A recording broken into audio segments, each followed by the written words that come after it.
following is an exclusive presentation of the Minnesota Wild, the National Hockey League, and the Minnesota Wild Radio Network.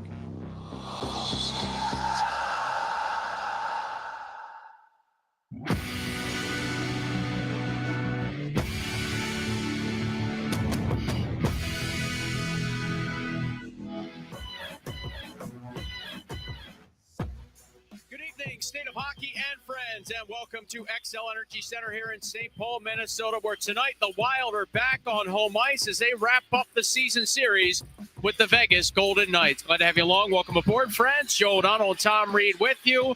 After a game last night in Dallas where the Wild fell 3-0, they take on the top team in the Pacific Division in Vegas. And Tom, I'm wondering your thoughts on the energy level for the team and what's going to be important for Minnesota off the jump in this one. Well, we hope they have a good energy coming off the jump, and there's no question about it, Joe. The thing is, they played pretty well last night. Didn't get rewarded with anything, but there's some good spots to that game, and that's what you look for. You look at the little nuggets sometimes that could propel you into that next game to get a win. Right now, though, Minnesota needs to get some wins, and we're down to 11 games remaining, including this one, and they have to get some wins. They want to be in that postseason play, no question about it. Hopefully this will be the start of something good. John Hines said after the game last night, a 3-0 loss in Dallas, it dropped the Wild to 40, 26-5, 85 points on the season. They played a really hard game, a strong structure game. They had some chances. And really just said we got to regroup and move on. And there's no time to think about last night when you have a top team like Vegas here waiting for you. Yeah, you're absolutely right. That was a top team last night they played. I mean, they're playing against some big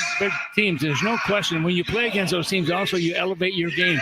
And if you don't elevate your game, then you're going to be in trouble. But I think for the most part, Minnesota's been able to do that. The Wild last night saw their 3-game win streak come to an end. It was their 5th shutout loss of the season. Vegas had a back-to-back over the weekend. Part of a 3-game winning streak all at home for them that concluded Sunday with a 4-2 win over Tampa Bay. Again, their 3rd straight win all on home ice. They got 3 first-period goals. Really never looked back. Vegas comes in at 42-20-8. They have 92 points. They lead the Pacific Division by 6 points over LA and Edmonton. They've got some changes to their lineup. Tomas Hertl is out. Shea Theodore comes back in. Alex Pietrangelo is out. But you know what you're getting with Vegas, Tom. Big, strong defense group that can really move and skate some high-end talent on the front end. Yeah, not only that part of it, but also the way they're boxing the guys out in front of their own net. They're big, they're strong, they move the puck well. This is a team that has the predicate of having a Stanley Cup. Minnesota doesn't have that yet, but this is a good hockey club, and they're going to miss certain players up there. When you look at this team without Pietrangelo back in that blue line, that's a big loss for them. At the same time, they've got the other guys that can step up. 18 members from the 2023 Cup champs are on this Vegas Golden Knights roster still, including recently reacquired Riley Smith. Final meeting of the year, the Wild looking for their first win against Vegas. The puck drops next. You're listening to Wild Hockey, presented by XL Energy.